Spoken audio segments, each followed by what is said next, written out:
जय हिंद। आप देख रहे हैं प्रचंड भारत न्यूज। 2027 में कौन बनेगा मुख्यमंत्री? भारतीय जनता पार्टी योगी आदित्यनाथ जी तीसरी बार, या अखिलेश यादव जी, बहन मायावती और काकरोच जनता पार्टी? बहुत सही, बहुत सही सर। देखिए, क्या नाम है सर आपका? मेरा नाम तो सूर्य नारायण है जी सर। लेकिन मैं ये जरूर कहूंगा कि यहाँ पे सरकार बनाने की बात नहीं है। हाँ। सरकार को साम दाम दंड भेद नीति के तहत कैसे हम सत्ता में लाएंगे, इसकी लड़ाई है। जहाँ असत्य और झूठ और फरेब चरम पर हो जाए, वहाँ महंगाई और भ्रष्टाचार माने नहीं रखता।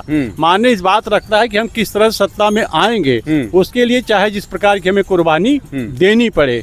उसमें कुर्बानी हमारी क्या है? उसमें कुर्बानी सबसे बड़ी हमारी धर्म की है। धर्म की रक्षा बहुत जरूरी है। जब धर्म की रक्षा होगी तो महंगाई, बेरोजगारी, सारी की सारी चीजें अपने आप स्वतः समाप्त हो जाएंगी। तो धर्म की रक्षा कौन कर रहा सर? कर तो रहे मोदी जी। बस तो आएंगे ही, आएंगे योगी जी बिल्कुल तीसरी बार। क्यों नहीं भाई? बेरोजगारी बढ़ेगी, भ्रष्टाचार बढ़ेगा। एनसीआरबी की रिपोर्ट क्या कहती है? एनसीआरबी की रिपोर्ट तो कुछ कह रही है। आंकड़े क्या कह रहे हैं? इनके खिलाफ हैं कि नहीं है? सत्ता में हम कैसे आएंगे तो हमें तैयारी करना है।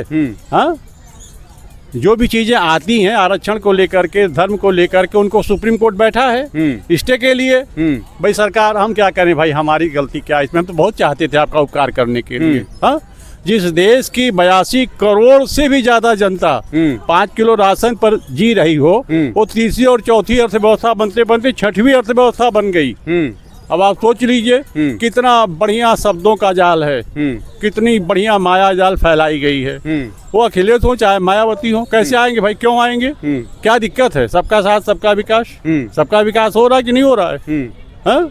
किसका विकास नहीं हो रहा है? जिसका विकास नहीं हो रहा बताओ। तो सारी चीजें तो आपको दिख रही हैं।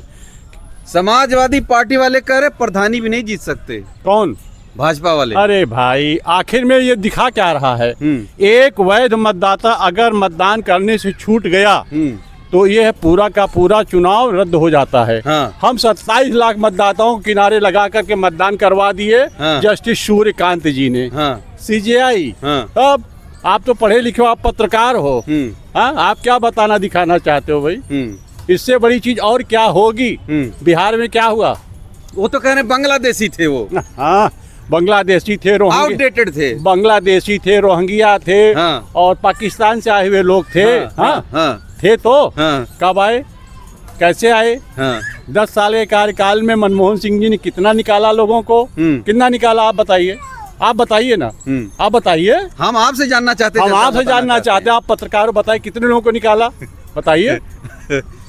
हमने तो नहीं देखा कोई गया हो बांग्लादेश। लगभग 80,000 लोगों को निकाला है। उसके बकायदा आंकड़े हैं ईयर वाइज। और इन्होंने लगभग कुल 10 वर्षों के बाद लगभग 8 से 10,000 लोगों को निकाला है। तो आप सोच लीजिए, घुसपैठिया ज्यादा कांग्रेस ने निकाला। घुसपैठिया उसने निकाला। घुसपैठिया की बात आप 2 करोड़ पार्लियामेंट में कहते हो, निकाल कितना रहे हो? ऐसी क्या मजबूरी है भाई? बिहार में कितने घुसपैठियों को आपने निकाला? कितने को निकाला? आज तक आंकड़े आए? घुसपैठियों में कितने वैध मतदाता मतदान नहीं करने पाए? तो हालात जो है ना, आप भारतीय संविधान अधिनियम को पढ़े होंगे तो उसमें 4 स्तंभ हैं। चारों अपनी ड्यूटी का निर्वाह नहीं कर रहे हैं। उनकी राइट एंड ड्यूटीज क्या हैं? कहीं कोई खरा नहीं उतर रहा, सब गोल मटोल। हाँ, अब सीजीआई को ऐसे कहना चाहिए बेरोजगारों को परजीवी, काकरोच। उसी से उबाल है। अच्छा, उसी से उबाल है। उबाल का मतलब क्या है? अब उसको जोड़कर कहाँ से देख रहे हैं आप? वो फला पार्टी का है, वो ढिमका अरे पार्टी का कहीं किसी भी पार्टी का हो। वह सीधी सी बात, इस व्यक्ति की भारत का नागरिक है कि नहीं, पहले ये देखिए आप। हाँ, अब आप उसकी जात, उसका धर्म, उसकी पार्टी ये टटोल रहे हैं। शर्म की बात है। अरे आप न्याय की तो बात करो, सत्यता की बात करो। सरकारें आती जाती रहती हैं। सच्चाई एक समाज में विषाक्त कितना हो गया है। जो सीजीआई साहब है उन्होंने तो कहा कि हम फर्जी डिग्री पर बात कर रहे थे। सीजीआई साहब ने जो कुछ कहा उसके लिए उन्होंने फिलहाल सफाई दी है। ज्यादा कुछ मैं नहीं कहूंगा। उन्होंने सफाई दी है। अच्छा। सफाई देना कौन है? सफाई कौन देता है? जिससे त्रुटि हो जाती, मिस्टेक हो जाती है, वह उन चीजों को सफाई देता है। आपने खुलेआम कहा 4 लोगों को कहा है। 4 लोगों को कहा है ना कि ये वो लोग होते हैं जो बेरोजगार होकर के क्या क्या ही बन जाते हैं और बनने के बाद ये प्रहार करते हैं। मोदी जी ने कहा कि पेट्रोल और डीजल इस्तेमाल कम करिए आप, और सोना 1 साल तक मत खरीदिए। मोदी जी ने तो इतना बढ़िया कहा है, हाँ। ईरान हमें तेल दे रहा है लेकिन हम नहीं लेंगे। हाँ। ठीक, हाँ। हम लेंगे किससे? हाँ। अमेरिका से लेंगे। क्यों भाई? और वो आपकी मुद्रा में भारतीय करेंसी में दे रहा है। हाँ। तो आप क्यों नहीं लेंगे? वो तेल देने को तैयार है, आप लेने को तैयार नहीं है। अभी मजबूरी आप जान लीजिए, पत्रकार हो, अब इसका खुलासा आप करो। है? तो ये हालत है जी जी सर, क्या नाम है सर? बोल रहे आप अरे बताइए। बोल रहे हैं। ये डर रहे हैं। अच्छा।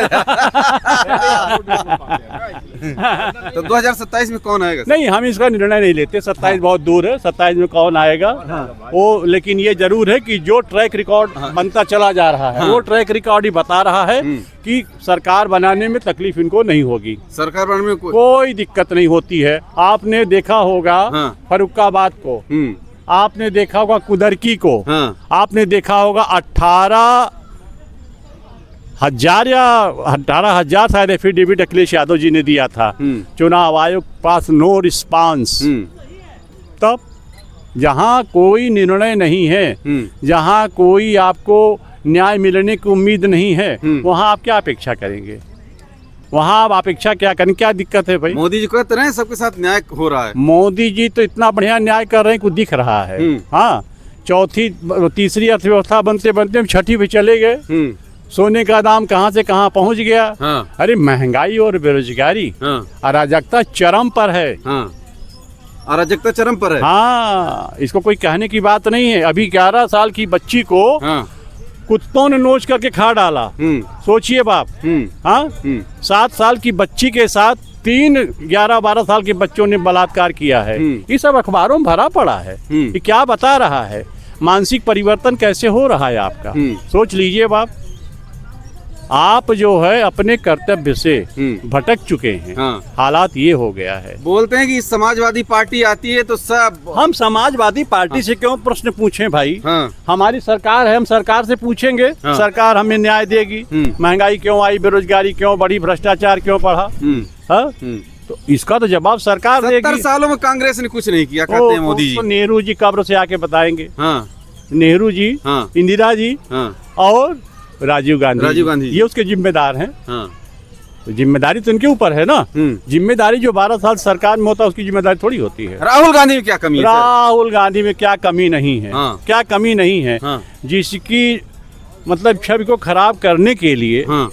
जिसकी छवि को खराब करने के लिए इतना बड़ा अभियान चलाया जाए तो उसकी छवि कैसे सुधरेगी भाई?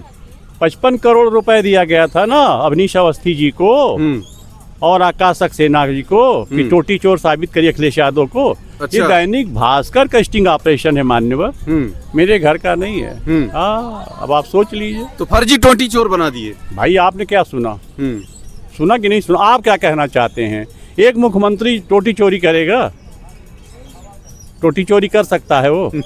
हाँ, लैपटॉप बांटने वाला टोटी चोरी करेगा? तो देखिए जो मिशनरी है बड़ी मजबूत है। धन बल सबका प्रयोग होगा। ले लीजिए, डरिए नहीं। आप भी बताइए। कुछ बोलेंगे सर? भाई साहब। भैया हम लोग मोदी जी के साथ हैं, बाकी लोग दुनिया भर की बात करते हैं, हर आदमी अलग अलग तरह की नहीं, चाहता कोई नहीं, रखता हम है। वही तो सुनाना चाहते हैं। लेकिन मोदी जी की जैसा काम कोई नहीं कर पाया 70 साल में। हाँ। और हर काम उनका A1 है, धीरे धीरे और बढ़ता ही जाएगा। और बढ़ता जाएगा। हाँ। मोदी जी का। हाँ। लोग बोल रहे हैं कि जो अर्थव्यवस्था है वो तो अपनी चौथे अपनी से बातों में छठवीं आ दी गई बात है, गई, जो- और गरीबी बढ़ती जा रही है, बेरोजगारी गरीबी तो हर बढ़ती जा समय रही है। थी, गरीबी 70 साल पहले भी थी, आज भी है। बेरोजगारी पहले भी थी, आज भी। सब कुछ समस्या बनी है, लेकिन पहले से बहुत अच्छा है। खत्म नहीं होगी गरीबी। गरीबी कभी नहीं, गरीबी खत्म होगी तो अमीर बेकार हो जाएगा, अमीर बेकार हो जाएगा, मजदूर नहीं रहेगा तो कैसे काम होगा। हाँ।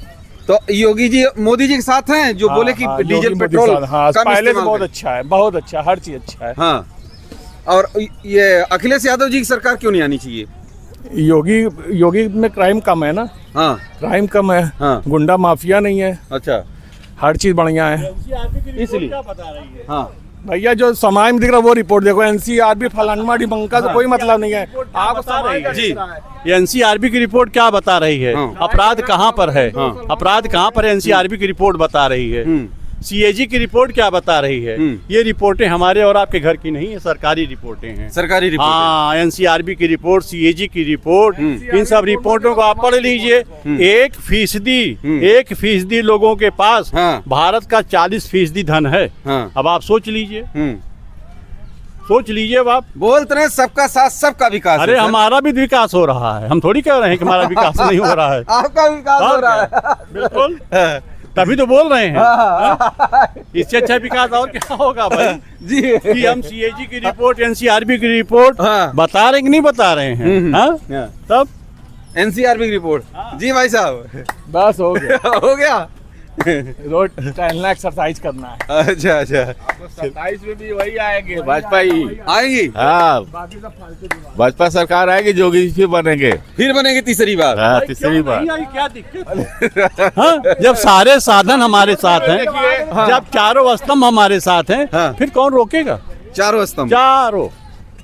चारों स्तंभ। हाँ, हाँ। हाँ, तो क्या दिक्कत है? कैसे आप आए वो भाई? चलिए, आप सभी का बहुत बहुत धन्यवाद, बहुत बहुत धन्यवाद आपका भी। प्रचंड भारत न्यूज आपका भी और आपका भी, आप सभी दर्शकों का बहुत बहुत धन्यवाद। और आप सभी अगर मेरे चैनल पर नए हैं तो सब्सक्राइब जरूर करिएगा और प्यारा सा अपनी राय जरूर दीजिएगा। जय हिंद। आप YouTube